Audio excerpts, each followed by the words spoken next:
Students, 7th lecture है आज हमारा बेसिक फिजिक्स पर, जिसमें हम स्टडी करेंगे acceleration, average acceleration, instantaneous acceleration, uniform and retardation.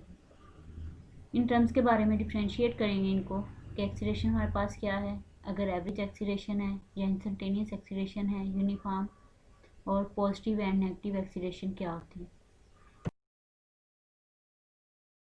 Outline है हमारे लेक्चर्स की। सबसे पहले एक्सीलरेशन को डिफाइन करेंगे, देन एवरेज एक्सीलरेशन को, instantaneous acceleration, uniform acceleration, positive acceleration, negative यानी कि retardation and deceleration. Then reference books का बताएंगे।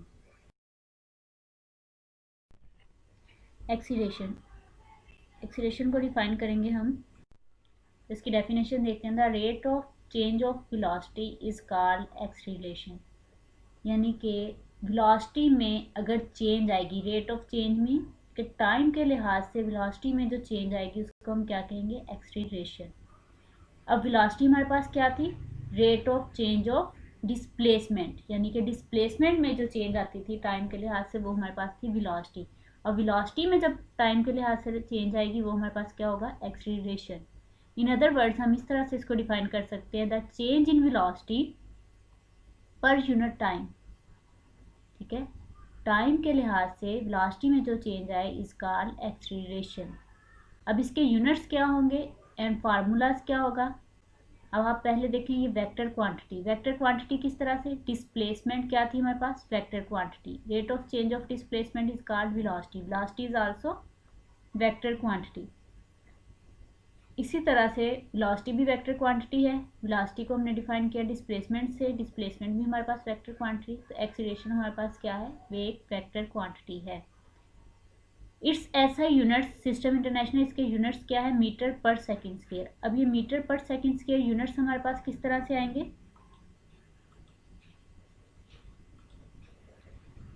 यहाँ आप देखें velocity, rate of change of velocity over time.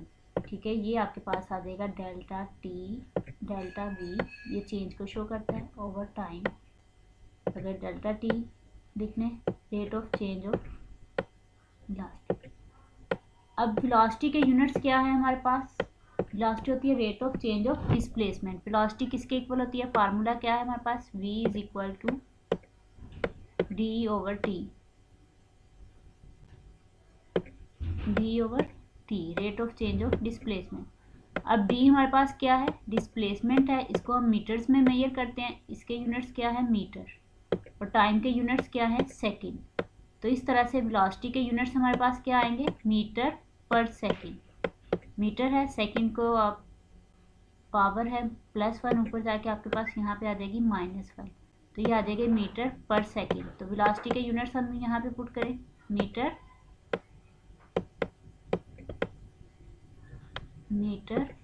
पर सेकंड डिवाइडेड बाय टाइम के क्या यूनिट्स है, सेकंड। अब ये सेकंड भी ऊपर जाके आपके पास -1 पावर बन जाएगी, तो आपके पास आ जाएगा मीटर पर सेकंड स्क्वायर, मीटर पर सेकंड स्क्वायर। इस तरह से आपके पास जो आएंगे एक्सीलरेशन के यूनिट्स वो आ जाएंगे मीटर पर second square. Any change in velocity means there either change in magnitude or change in direction or both. तो इस तरह से ये हमारे पास है एक्सीलरेशन और उसके यूनिट्स। अब चेंज जो वेलोसिटी में आ सकती है वो उसके, अब ये जो चेंज है वो वेलोसिटी की चेंज नेवर, तो आइदर चेंज इन मैग्नीट्यूड और चेंज इन डायरेक्शन और बोथ। इट्स मीन कि इसका मतलब ये है कि या तो मैग्नीट्यूड में भी चेंज आ सकती है, उसकी वैल्यू चेंज हो सकती है, डायरेक्शन में भी चेंज हो सकती है, यानी कि या तो जस्ट जो आपकी अगर लेट्स सपोज कार है, अगर वो ड्राइव कर रहे हैं तो अगर उसकी डायरेक्शन चेंज करेंगे देन भी वेलोसिटी में चेंज आ जाएगी। अगर उसका मैग्नीट्यूड चेंज हो, स्पीड उसकी कम ज़्यादा हो, देन उसमें चेंज आ जाएगी वेलोसिटी में, और सेकंड दोनों में भी चेंज आ सकती है। तो ये जो चेंज हमारे पास होगी वो हमारे पास होगी एक्सीलरेशन के इक्वल। लेट्स सपोज कि आपकी फाइनल पोजीशन ये वी एफ फाइनल वेलोसिटी को शो कर रहा है और वी आई आपकी इनिशियल वेलोसिटी को। यानी कि अगर आप की गाड़ी जो है वो रेस्ट में है, ठीक है, आप जैसे ही उसको स्टार्ट करेंगे तब उस वक्त उसकी वेलोसिटी क्या है, ज़ीरो, एक्सीलरेशन क्या है, ज़ीरो। जैसे ही आप गाड़ी को स्टार्ट करते हैं और मूव करना स्टार्ट करते हैं तो वेलोसिटी जो है वो चेंज होना शुरू हो जाती है, इंक्रीज होने लग जाती है, तो उसकी वेलोसिटी क्या है, चेंज हो जाती है। अब ये वेलोसिटी आपकी इनिशियल वेलोसिटी है जिससे आपने स्टार्ट की गाड़ी, और ये आपकी फाइनल वेलोसिटी होगी कि जिस पॉइंट तक आप जा रहे हैं वहाँ तक फाइंड आउट करना चाह रहे हैं कितने टाइम में कितनी वेलोसिटी वहाँ पे आपके पास है, एंडिंग पॉइंट। तो v f minus v i over t ये आपके पास है एक्सीलरेशन का फार्मूला, ये डेल्टा वी से इसको शो करते हैं, यानी कि ये चेंज को शो कर रहा है। तो इस तरह से ये हमारे पास था एक्सीलरेशन। नेक्स्ट हमारे पास एवरेज एक्सीलरेशन। एवरेज एक्सीलरेशन को हम किस तरह से डिफाइन करेंगे, the ratio of the total change in velocity to the total time called average acceleration. तो ये हमारे पास होता है एवरेज एक्सीलरेशन, यानी कि आपके पास अगर वेलोसिटी में एक्सीलरेशन, जो टोटल आपके पास एक्सीलरेशन है, टोटल चेंज वेलोसिटी में जितनी आ रही है ओवरऑल वो, और टोटल टाइम जितना आपको लगा है इनिशियल पॉइंट से एंडिंग पॉइंट तक, उस सब की जो हम रेशियो लेंगे वो हमारे पास होगा एवरेज एक्सीलरेशन। यहाँ पे सपोज करते हैं, consider a body whose velocity v1 at any instance t1, ठीक है, change to in small interval of time t2 at any instance of time, ठीक है। अब आपके पास कोई बॉडी है, उसकी इनिशियल वेलोसिटी क्या है v1 और टाइम क्या है t1। अब वो चेंज हो रही है एक इंटरवल में, तो टाइम आपके पास चेंज होकर t2 आ रहा है और वेलोसिटी आपके पास क्या आ जाएगी v2। The two velocities v1 and v2 and change in velocity, ये जो डेल्टा है ये मैंने आपको बताया चेंज को शो करता है, change in velocity is shown in figure. अब यहाँ पे ये सपोज करेंगे आपका इनिशियल पॉइंट है v1, ये वाला, इसके यहाँ पर आपकी वेलोसिटी क्या है v1। अब यहाँ से आप यहाँ तक मूव करके आए तो ये वेलोसिटी आपकी आ गई फाइनल वेलोसिटी v2। अब ये जो है आपके पास इनके दरमियान में ये वाला जो डिस्प्लेसमेंट, ये आपके पास है डेल्टा वी, इसकी वेलोसिटी, यानी कि चेंज इन वेलोसिटी v1 से v2 में कितनी चेंज आई है वो आपके पास डेल्टा वी है। फाइनल माइनस इनिशियल हम करेंगे फार्मूला मुताबिक अकॉर्डिंग ए वी ई, ये एवरेज को शो कर रहा है। फाइनल वेलोसिटी हमारे पास v2 है माइनस v1 हमारे पास इनिशियल वेलोसिटी। इसी तरह से टाइम आपके पास फाइनल t2 है और इनिशियल टाइम t1, तो ये क्या है, चेंज को शो करेंगे delta we over delta T. तो ये आपके पास है एवरेज एक्सीलरेशन। नेक्स्ट हमारे पास है इंस्टैन्टेनियस एक्सीलरेशन। तो ये होता है कोई लम्हाती एक्सीलरेशन, किसी एक पॉइंट पे किसी एक लम्हे के लिए जो आपने एक्सीलरेशन फाइंड आउट करना है उसके लिए इसका फार्मूला ये यहाँ पे यूज़ करते हैं। इसकी डेफिनेशन देखते हैं, the acceleration of a body at any instance of time at any instant of time is called instantaneous acceleration. कि किसी भी लम्हे पर अगर किसी आपने बॉडी का जो है वो एक्सीलरेशन फाइंड आउट करना है तो वो आपके पास क्या होगा, इंस्टैन्टेनियस एक्सीलरेशन। और इसकी सेकंड डेफिनेशन है, the small change in velocity delta we in a very small time delta T.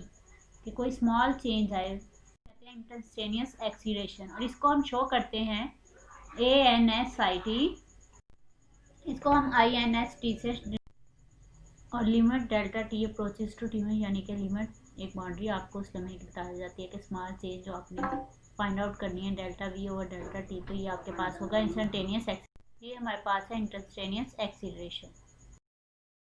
Uniform acceleration. Uniform acceleration हमारे पास यानी कि कांस्टेंट एक्सीलरेशन।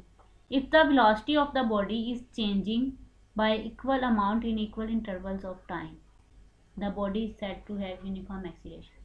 यानी कि अगर कोई आपके पास जो है वो बॉडी जो है वो मूव कर रही है और उसका टाइम भी चेंज नहीं हो रहा, टाइम अगर चेंज हो रहा है तो सेम रह रहा है हर पॉइंट पे, हर इंटरवल पे, और उतनी ही, और वेलोसिटी जो है उसकी जो मैग्नीट्यूड जो है या डायरेक्शन वो भी आपके के पास क्या है, सेम है, तो उस एक्सीलरेशन को हम कहेंगे यूनिफॉर्म एक्सीलरेशन,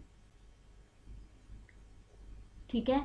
यानी कि अगर कोई गाड़ी जो है वो मूव कर रही है इनिशियल पॉइंट से फाइनल पॉइंट तक, तो हर एक इंटरवल में अगर आप उसके पाथ में डिवाइड कर लें तो हर एक इंटरवल में उसका जो है वो एक्सीलरेशन क्या होगा, सेम होगा, कांस्टेंट होगा। अब एक छोटा सा नोट है, if a body is moving with constant acceleration it's average acceleration and instantaneous acceleration will B equal. अगर कोई बॉडी जो है वो मूव कर रही है कांस्टेंट, यानी कि उसका एक्सीलरेशन जो है वो चेंज नहीं हो रहा, तो उसका एवरेज एक्सीलरेशन या इंस्टेंटेनियस एक्सीलरेशन भी क्या होगा, इक्वल होगा। तो नेक्स्ट हमारे पास है positive acceleration. If the velocity of body is increasing then its acceleration will be positive. अगर कोई बॉडी जो है उसकी वेलोसिटी में इंक्रीज आ रहा है, ठीक है, तो उसका एक्सीलरेशन क्या होगा, पॉजिटिव होगा, यानी कि उसके एक्सीलरेशन में भी क्या होगी, इंक्रीमेंट होगा, यानी कि इंक्रीज होगा उसका एक्सीलरेशन भी। यानी कि एक गाड़ी जो है वो रेस्ट में खड़ी है, जैसे ही a car start from rest, जैसे ही आपने उसको स्टार्ट किया उसने मूव करना स्टार्ट कर दिया। पहले उसकी ज़ीरो वेलोसिटी थी, ठीक है, ज़ीरो एक्सीलरेशन था, इनिशियल पॉइंट पे थी वो रेस्ट में। जैसे ही आपने स्टार्ट की उसने मूव करना स्टार्ट कर दिया, तो उसकी वेलोसिटी क्या होगी, इंक्रीज़ होना शुरू होगी। इसी तरह से उसका एक्सीलरेशन भी क्या होगा, इंक्रीज़ होगा। तो इस तरह के जो इंक्रीज़ हो वेलोसिटी उसको हम कहते हैं पॉजिटिव एक्सीलरेशन, टाइम के लिहाज से चेंज हुआ है, ठीक है, वेलोसिटी में। तो नेक्स्ट आपके पास है नेगेटिव एक्सीलरेशन। इसको हम रिटार्डेशन भी कहते हैं, डिसेलेरेशन भी कहते हैं।